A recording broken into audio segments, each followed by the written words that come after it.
that. And so I was like, yo, I'm about to this is my first time. This is going to be, I remember thinking, yo, this is going to be on video and he's about to destroy me. And this is going to be everybody's first time seeing me is him just murdering me. So I apologized to him. I was like, yo, I'm sorry, man. I'm sorry that I said that. Because that was our sore subject. And I didn't realize that was it, but he knew that. And he just ran over and he hugged me and he was like, you won. He was like, you beat me, man. You won. Now you have to win. And I didn't win. And I remember feeling so bad that, like, if I beat him and I won, I knew he would be happy. But Sage ended up beating me. Yeah, and, that's right. And I was mad at you for a while. Hey, don't go in on Ali for losing to Sage, man. Because I don't know if you remember, but 2 years prior to that, I beat Eyedea at Scribble. Yes. And then ADM beat me. Yes. But but man, so we got back to the hotel. And, you know, everybody's like, the whole night I didn't see Mikey after the battle. I don't know where he was. But everybody's just like, yo, who are you? You beat Eyedea. I can't believe it.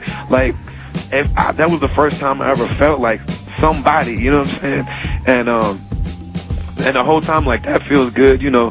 And I get back to the hotel, and, like, reality sets in. That, like, oh, man, he came here to win. He brought me here. He trained me. and I beat him, and I didn't even win. And now you got to sleep in his hotel room. He just smiled at me and was just like, I told you that all you needed was somebody to hear you. And, like, he meant it. Like, he really meant that, man. And, I mean, like, at that time, I was, like, 20 or something like that, and he was, like, 18 or something. Like, he wasn't supposed to be that selfless for that to be his thing. Like, he didn't have his album out. Battling is what he had for the world to know how great he was. That's all he had in his life at that moment, at that time in his career. And that the fact that, like, he was just happy that I had a moment. You know what I mean? And, man, it just reminds me of, like, every time that I know we all are, like, it's tough, man, because, like, you go through all these different waves of, like, you know, feeling this thing, man. But just the look that he had on his face, and he was like, yo, I'm proud of you, man. And then the last time I saw him, we were at and this is a happy story, I promise, but we were at Concordia or Augsburg, some college, like, locally, me and him and Brendan, BK1 and Abilities. And this was just, like, a few months ago. This was, like, back in the spring. And you know, we all did this show, and I mean, I saw him, I hadn't seen him in a long time, and he's backstage, just like, he's one of the most hilarious people you ever meet. And I remember telling him, like, yo, all these dudes from, like, that crew of dudes that's in, like, you know, the Hangover and all that, like, yo, you could be a comedian of that caliber. And he was like, yo, I've been doing stand-up.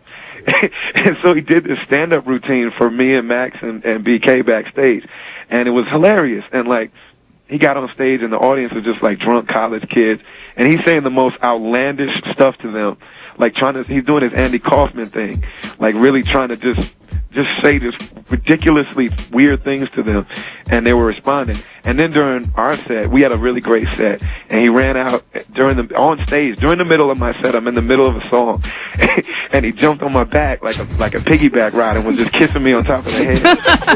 and I was just like, yo, man, what are you doing? Like, I didn't even see him coming. Like, he almost knocked me down. And he was like, yo, man, like, he was just hugging me. He was like, I'm so proud of you. He's so proud. He just kept saying that over and over again.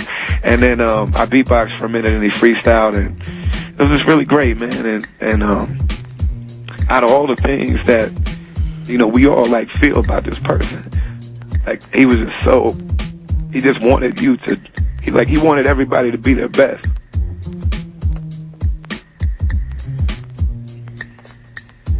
Just like he did for himself, man. Well, I'm sorry, man. I know this is all supposed to be happy, but it's all right, man. Let it out, man. Well, yeah, it sucks being on tour. I wish I was there with you guys, man. Thanks for sharing the stories, man. That was great. Yeah. I'm gonna go try to rap now. All right, man. I love all y'all, man. All right, love you too. We're there with you. We love you back, man. All right. All right, man. All right. We was talking about battle idea. this is something I like. You know, obviously, kind of preparing for the radio show and reliving memories. I kind of been submersed in his world the last few days, and like I was watching the Scribble Jam battles, and you know, beyond, you know, being mad that Ali beat him and then he lost to Sage. When he battled Peace, you know, I knew it then, but watching it today in hindsight, I'm so amazed at him, and not his freestyle skills, that he wasn't doing a number 2 in his pants. He was confident because Peace was scared. I was scared for him. I'm saying, and he was standing there not only insulting his idol, one of his idols at the time, but insulting somebody that looked like he was going to tear his head off on top of it, and he was not even shook. I remember this. Like, I remember the expression on Peace's face. Like, he couldn't believe it was happening. And that's what I'm saying. Watching it today, I'm like, he looks like he's like, I don't even know why this fool is able to stand in front of me saying what he's saying, because I know I look like I'm about to kill him. Yeah, he could like, not comprehend it. I think that, if nothing else, because I think if Eyedea was more like some more, you know, intimidating figure or something, I don't doubt that there might have been a fight. But I think he was just like, he couldn't believe it. What the hell is this? Like, but I was just thinking, I was just so amazed that that did not shake him at all. Like, there's nothing in his face, nothing. I mean, when that went down too, that was really when Eyedea finally connected with his idols, because after that battle was when they all paid Eyedea respect, and he was just like, I love this. I love the fact that we can talk like this now. You know what I mean? He apologized to Peace. Oh yeah. Like, yo, I'm sorry. And he was telling me, I remember he was telling me about it. He was like, yo, man, and I was scared. And I was like, no, you wasn't. I saw the fucking definitely video. Like, you was scared. What are you talking about? He definitely did not show it in his face or nothing. And I remember he felt guilty because he was like, I felt bad because I used that bone line. Oh, he said he felt bad. Like he said a couple lines. The bone line, the bone line, and it was. I gotta say this. What happened? You really are alarming me. What'd you say? I gotta say it. You really are alarming me. You bitch your whole thing from Bone Thugs and Harmony. Yo, and he was like, he felt bad because he thought that was a low blow. I mean, he said a couple Project Blow sacrilegious lines in that battle. Like,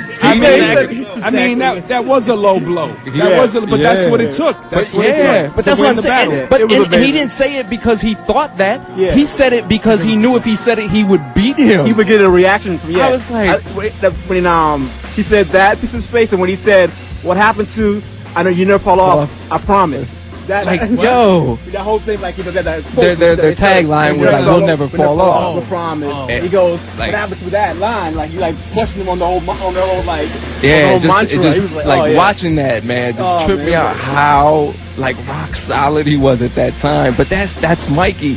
Like, when he set his mind to anything, he was going to master it. He was going to do it. He was going to clearly do it, and do it at the highest caliber.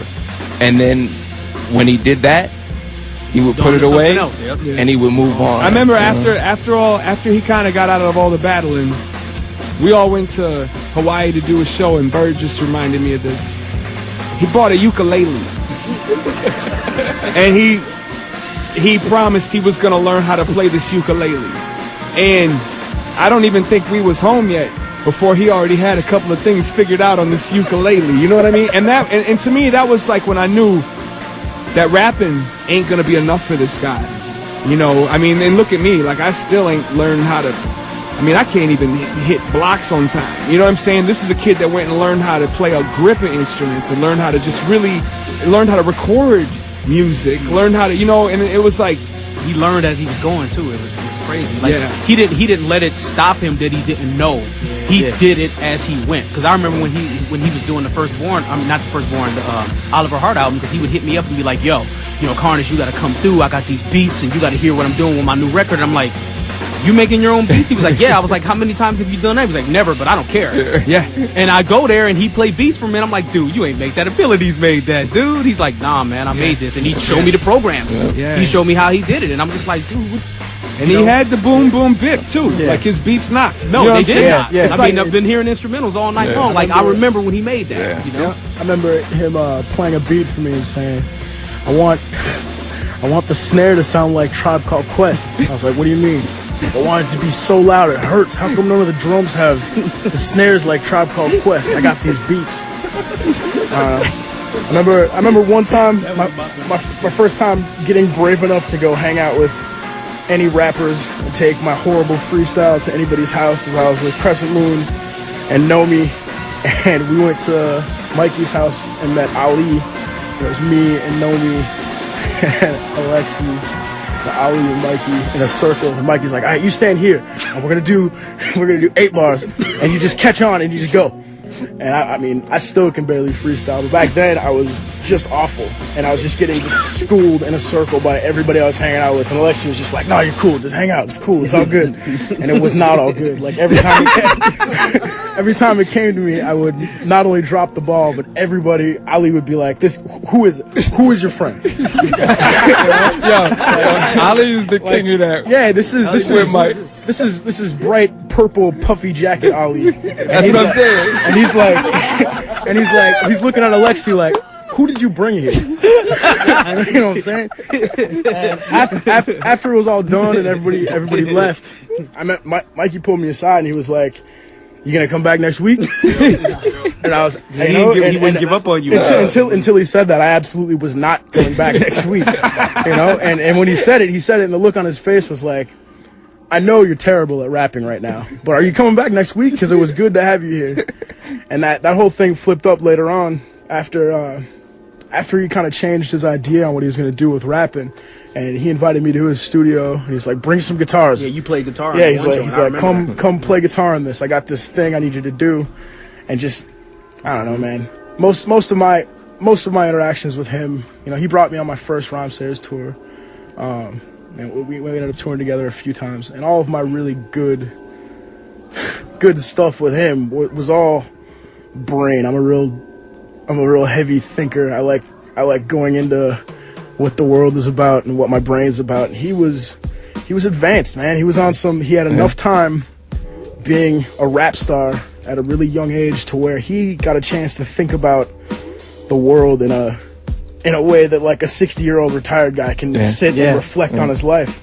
Yeah. And he was thinking thoughts and trying to tell me and explain things to me that I'm just now starting to get after this summer, you know? Yeah. And I don't know, it's impossible really to say too much about it without getting all shaky. And to go off of that, the whole, like, you know, he was one of those type of dudes who would tell you, like, you know, if somebody wasn't tight, you know, he wasn't a jerk about it. He'd be like, yo, homeboy's a good musician or a good person, he's just a horrible musician. Like he'll just be like, yo, he's whack as hell, but he's cool. You know? And if you weren't super good, it wasn't like he would like alienate you or shun you. He'd be like, yo, come through and get good. You know, he would invite people, and if you were good at something, he was really good at helping bring it out of you. You know what I'm saying? Yeah, he was just crazy, because he would say to me like, yo, Carnage, man, when are you gonna do your album? What you gonna do with your album? And I had all these excuses. I was like, I ain't got no beats. And he was like, you know, the reason you ain't got a beat, that you ain't got your beats, is because you haven't made them. And I'm like, what? What do you mean? I ain't making no damn beats. What are you talking about? I'm trying to rap. He was like, no, you haven't found the perfect beat because you haven't made it. And there's really no excuse for you not having any beats. Like, either go and find somebody who can make the beats you like, or you make them yourself. And every time I go in the booth and I make a beatbox beat, I think about that now, because I make these beats now and they're hot, and some of them I don't even want to rap to. You know what I'm saying? But he told me I should, so maybe I should, you know? Yeah. You know, that's the kind of guy he is. He's one of the few people I know that whatever he says he's going to do, I believed him. Oh, yeah. Whatever he said, you know, he would say, I'm going to do this, I'm going to learn this, I'm going to play guitar. I'm like, I knew he was going to do it. He was not just saying it.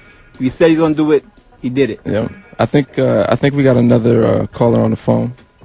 You there? Yeah. What's up, man? Let the people know who you are. Oh, it's Lance, a.k.a. Global, Full Circle, Dapo. What up, Lance? What's up, man? What's up, man? What's up, fam? Original Headshots, fam. Yeah. Grandma's Crew. Grandma's Crew, right, yeah.